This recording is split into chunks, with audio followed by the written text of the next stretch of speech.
Ano ang mapapala mo sa Guardians? Ang mga kritiko ay madalas na nagtatanong o nagkakamali sa pag-intindi patungkol sa mga Guardians.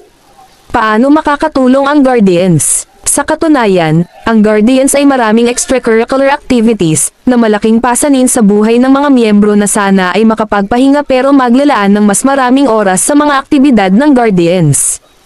Hindi ka dapat umaasa sa mga Guardians. Dahil walang ipinapangako sa iyo ang mga Guardians. Ang Guardians ay hindi nangangako na ang mga bagay ay palaging mangyayari sa atin. Hindi ganoon sa Guardians. Ngunit sa amin, ang iyong oras ay magiging mas makabuluhan. Hindi nangangako sa amin ang Guardians na asenso ka. Hindi sa Guardians, ngunit tumutugma pa rin ito sa iyong mga interes at pagsisikap. Ang Guardians ay hindi nangangako na magiging mabuti kang tao. Wala ito sa Guardians, ito ay iyong pinili. Ang Guardians ay gabay mo lamang. Ang Guardians ay hindi nangangako na ang iyong buhay ay magiging makulay o mas makulay pa kaysa sa dati. Pagtitiyaga sa pangako, pagtanggap, dedikasyon, pagkakaunawaan at katapatan. Tandaan, bilang isang miyembro, ang mga Guardians ay laging nasa likod mo na may suporta, nasa tamang landas. Nauna ka, at susundan ka pa rin ng mga Guardians.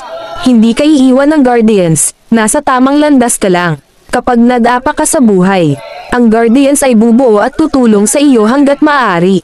Sabihin mo lang mga kapatid, andito lang ang Guardians. Kung ikaw ang pinakamasama, ang Guardians ay magpapabuti sa iyo. Kung magaling ka naman, gagawin ka ng Guardians na pinakamahusay. Kung sapat kang magaling, gagawin ka ng Guardians na pinakadakila. Ngunit ang lahat ng ito ay iyong tagumpay pa rin. Maaabot mo pa rin ang lahat ng mga layunin sa iyong sarili. Guardians lang ang huhubog sa iyo. Dahil yan ang gusto ng mga Guardians, dahil alam ng mga Guardians. Balang araw, kapag nasa tuktok ka na ng iyong tagumpay, magpapakilala ka. I am a proud member of Guardians.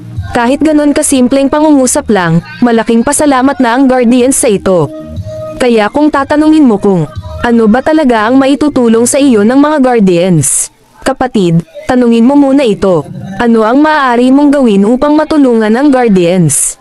Dahil hindi kaaya-aya ang buhay ng Guardians, puno ng mga responsibilidad sa kanyang sarili, sa kanyang kapatiran, sa kanyang pamayanan, at sa kanyang bayan. Kaya huwag kang umasa, ang markang Guardians ay isang obligasyon. Mabuhay ang mga Guardians. Proud to be Guardians. Hanggang sa huling patak ng dugo, tayong mga Guardians, walang iwanan.